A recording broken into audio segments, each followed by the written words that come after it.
Welcome to our walk to Captain Cook Memorial. As you can see, you need to get there early. The grass is wet and the ground is muddy. This is about a 2-mile walk that will take us down about 1,500 feet. So it should be fun going down, but tough coming back up. As you can see, the grass is pretty tall, and we'll be surprised when we get back because someone cut it between the time we went down and the time we came back up.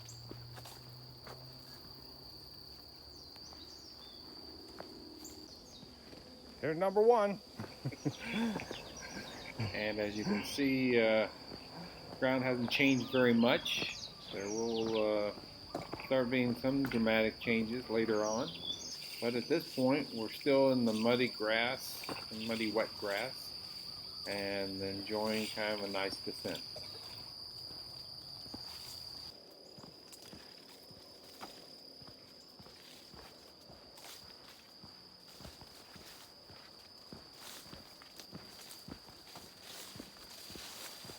Half mile. As you can see, there's still not any real change. Tripped there, but we can start seeing the ocean, and the overhead cover that we'd have from the trees is starting to disappear. Grass is still tall, but we'll start having some dramatic changes soon.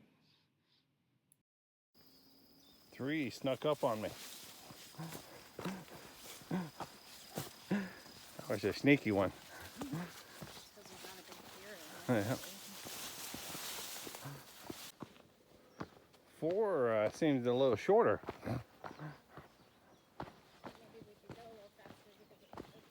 Yeah.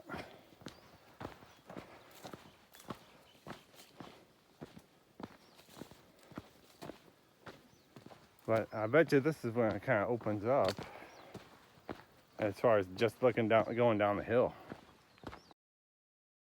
In the last clip, you can start seeing the grass is starting to get lower and the trail's dry. We'll start hitting more rocks as we go down there, but it is a little more steep, and there will be a lot more rocks as we go down. Ankle twisters, I'd like to call them. The goats are everywhere.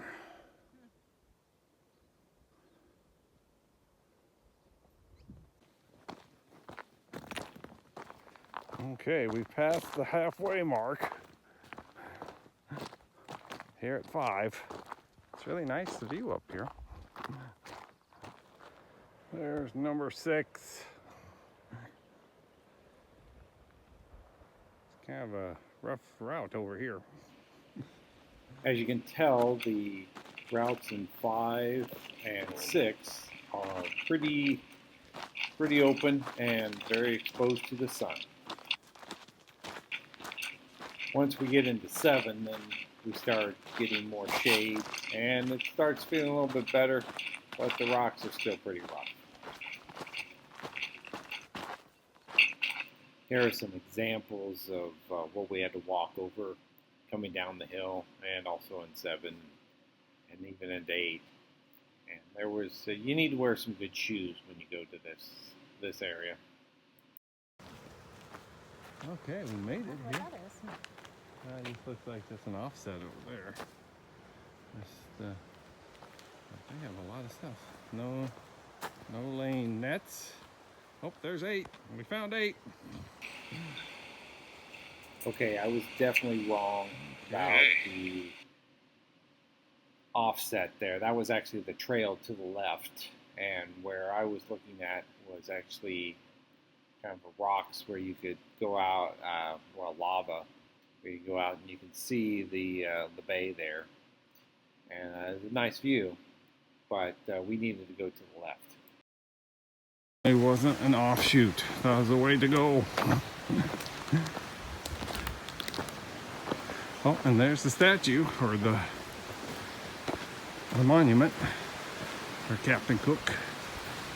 I'm Captain Cook and a cook. There are a lot of monuments here besides just this. There's plaques also, and then there are plaques on the ground. Beside there, there's just quite a few plaques around it. And then once you get done looking at the plaques, you can take a look at the nice view. There's a giant cliff over onto the side there that where the falling rocks are at. And that's a nice place to hang out. And as you can see here, it's really nice. But we got there about 8:30 and people started arriving. 8:30 is the time when everybody seems to arrive. So this is definitely a place where people will come out and snorkel. There were a lot of people by the time we left that were down there, and that most of them came in by kayak. They kayaked their way in, and then there were a few people who were already there. But there are boats that bring people in, and there's also dolphins out there that we were able to see, and that's kind of their rest area. So you have to stay away from where the dolphins rest. But it is a very pretty place. There's, I'm sure, a lot to see under there. But we didn't bring our gear to go snorkeling. We just wanted to walk down there.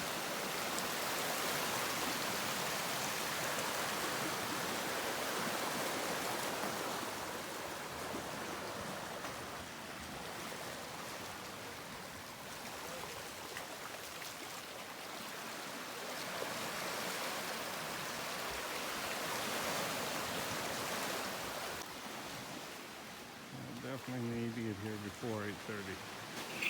The people you see here were the ones kayaking in when I commented about the 8:30. They all went over to the monument, which had a chain around the perimeter, and they all just kind of walked in there and started putting their stuff there. They also put all their boats in that one area that goes out to the bay, and it says no parking or no putting your boats in and out of the water there. So they may have had a permit, who knows. Okay, we're heading back. This is the nice smooth route we're going on. Then we're gonna hit the mighty hill. So as you can see, we hit 7, and then we get up to 6, and it starts getting tiring up there. I look happy, but it starts getting very tiring. It is not an easy walk up that hill.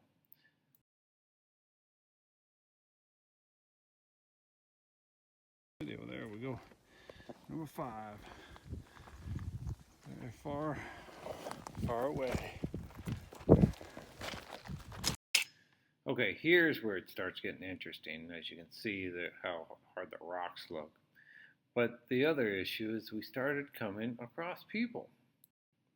Now, I didn't photograph these folks or video them, but the first 2 people we met that were having trouble was an older couple, and they were just kind of sitting under a tree in some shade, trying to just figure out if they should continue on or not.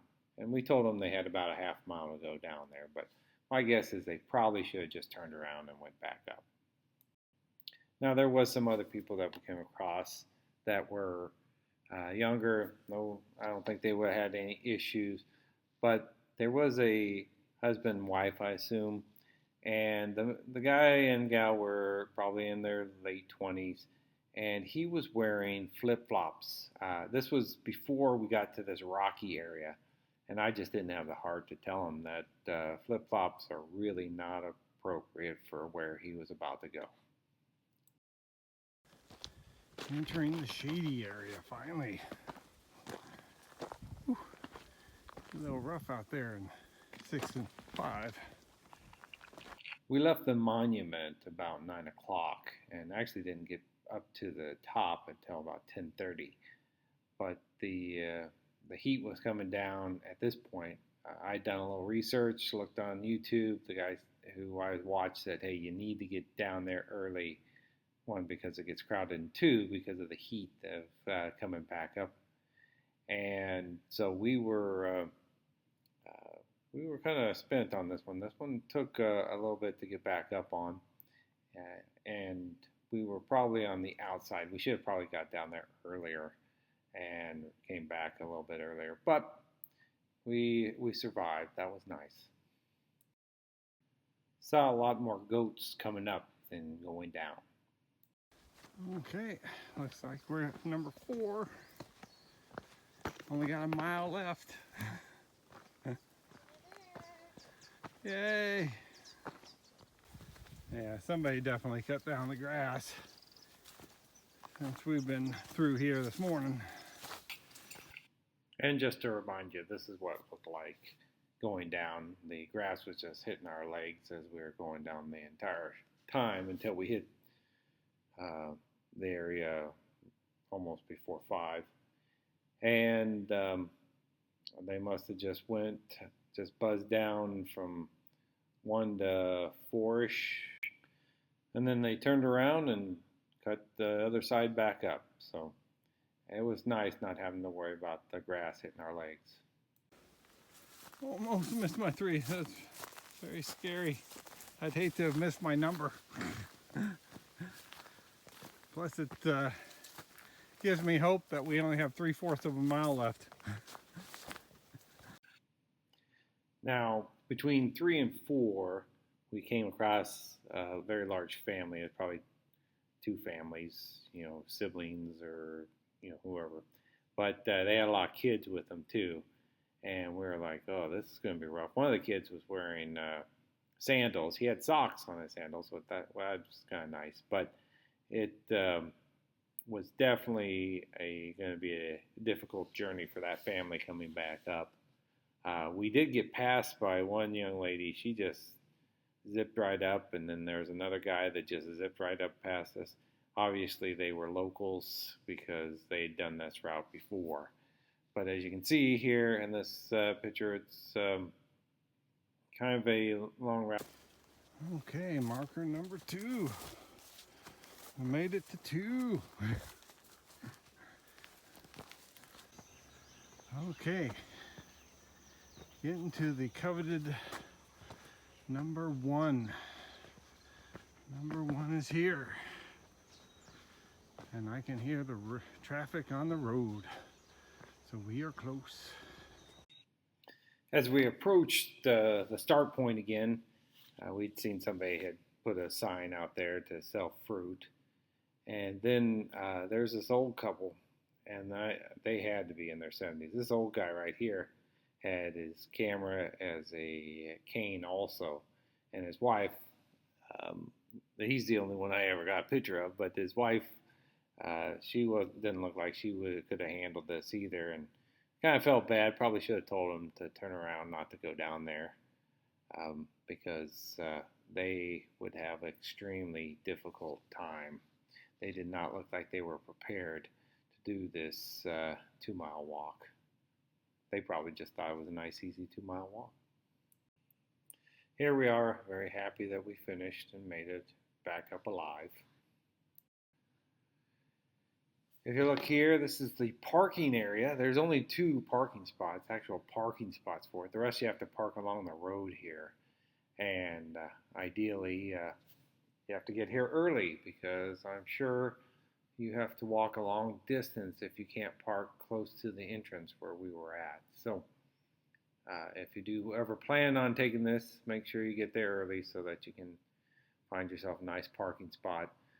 We had family waiting for us to move out of our spot just so they could hop in. So come prepared. Come early, come prepared.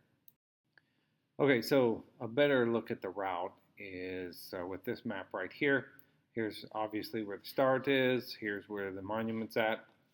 This is all the parking along here. You can only park on the right side. The left side only has those 2 parking spots. you head on down here, and this is where area 1, 2, and 3, and the start of 4 is also at. Not too bad. Like I said, you get there early. The ground's a little muddy just because of the lack of sun to be able to see it, but it's not too bad as far as the going down portion. Then when you're getting into 4 and into 5, now you see the change in the terrain here. You can see that this is going to be more rocky. 6 is actually that marker is right here. 7 is probably right down here, just where it starts getting more vegetation. Trees start covering you up. You can hop out. You can hop out and walk out on the area here to see the monument. Over here was where the kayaks came in from that large group, and then when we were coming back, this is probably where we met the first older couple and the guy with the flip flops on. Probably met the family about right in here, and when they were coming down, and then that last old couple we saw up here. So I hope you enjoyed the little tour of our little walk here, and I'll probably try to do another one. We did another hike, kind of for me more difficult. All in all, it took us about 3 hours to get through this entire event.